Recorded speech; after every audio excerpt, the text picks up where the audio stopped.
Water, the blood force of life as we know it on Earth. As you hear it flow, it calms you.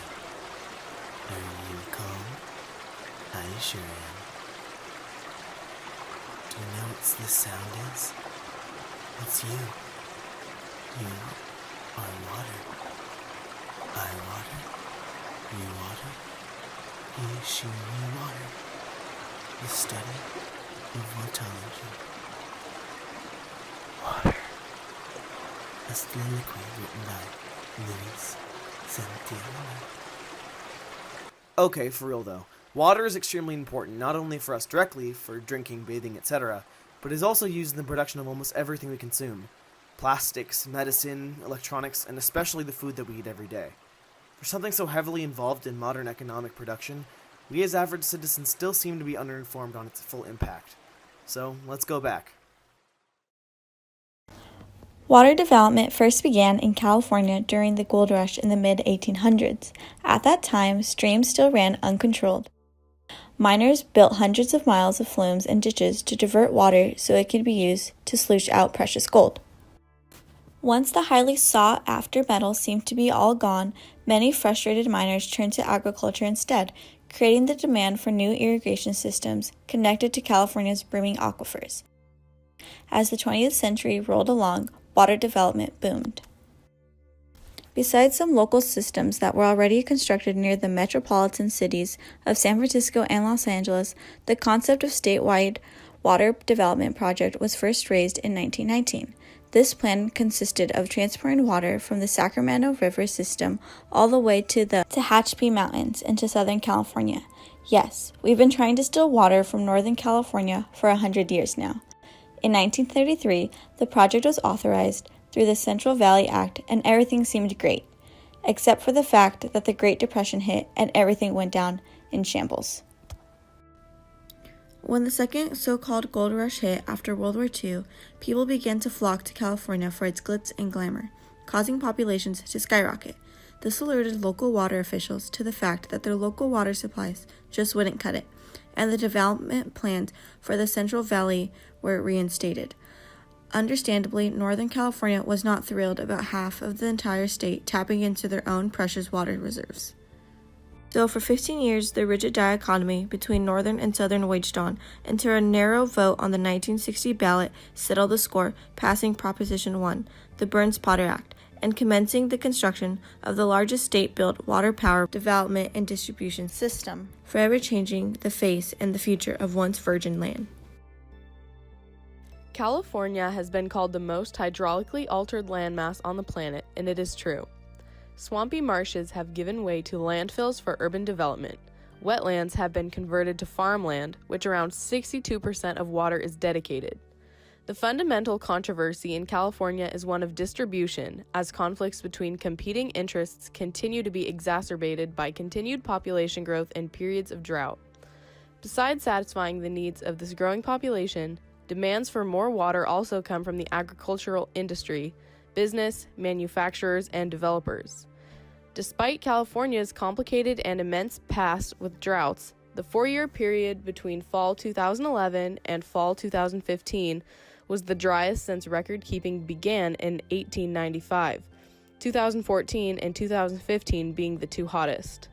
Though, in 2014, California enacted the Sustainable Groundwater Management Act, which called to facilitate better management of groundwater, an especially valuable resource during droughts.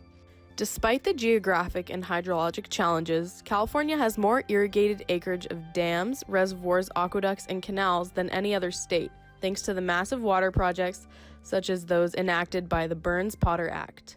However, California's intensive development has not been without its consequences. Fish populations have been depleted, wetlands have been drained, dams and levees have altered natural water flow patterns, invasive plants and species are changing ecosystems and altering native habitat, species of many native plants and wildlife have declined or become extinct, and water quality has been severely impaired by ranching, mining, pesticides, and pollution. The industrial, agricultural, and societal needs of California must be balanced against demands for protecting water quality and for protecting fisheries, wildlife, and recreational interests. As much as water is important to our lives as a source of hydration, California uses water to supply our country 13% of its agriculture.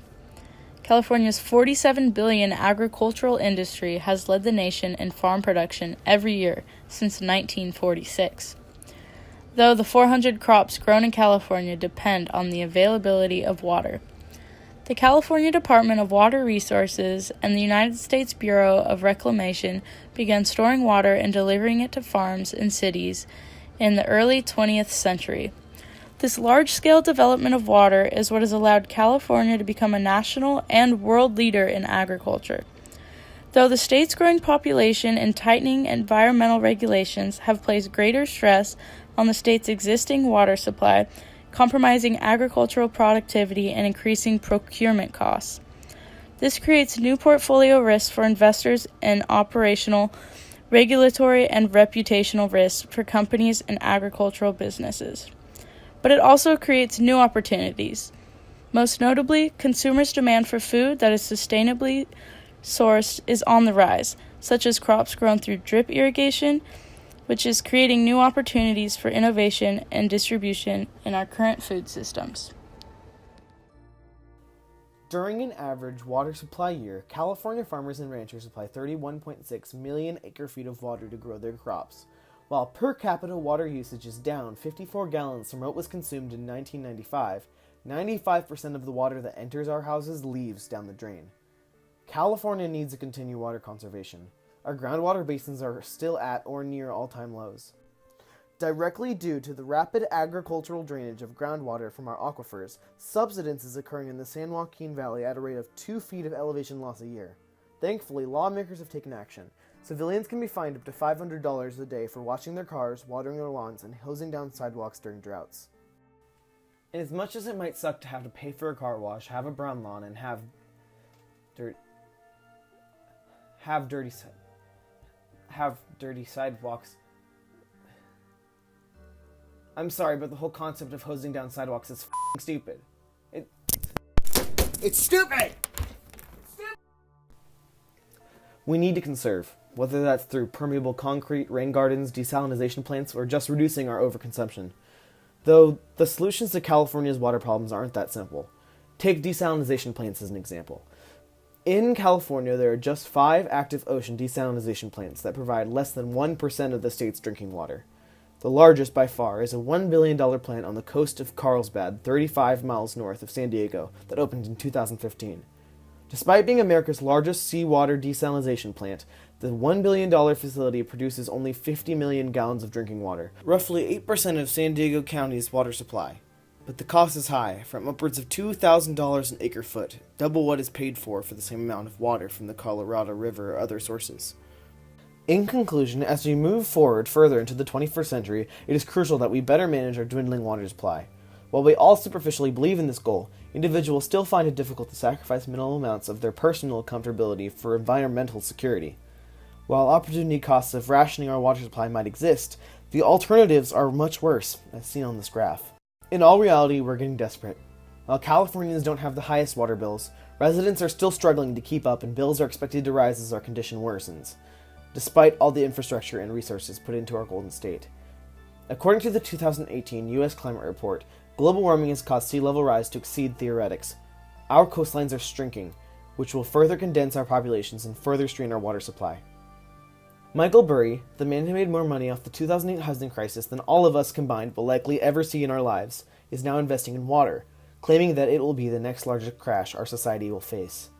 But we can prevent this predicted crash of water availability by taking shorter showers, recycling water, collecting rainfall, and other drought-friendly precautions. We as Californians can preserve our water and our wallets. Why sacrifice our future when we can act now?